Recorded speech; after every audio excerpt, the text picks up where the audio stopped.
Hello, my name is Peter Bevelin from Sweden.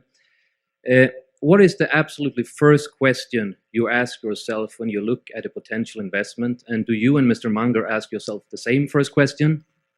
Yeah. Well, I think I don't ask myself whether Charlie's going to like it, because that will be a tough one. No, the first question is, can I understand it? And unless it's going to be in a business that I think I can understand, there's no sense looking at it. There's no sense kidding myself into thinking that I'm going to understand some software company or some biotech company or something of the sort. What the hell am I going to know about it? I mean, I can.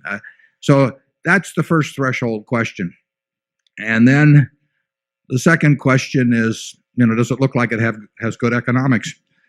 Has it earned high returns on capital? Does it strike me as something that's likely to do that? And then I sort of go from there. How about you, Charlie?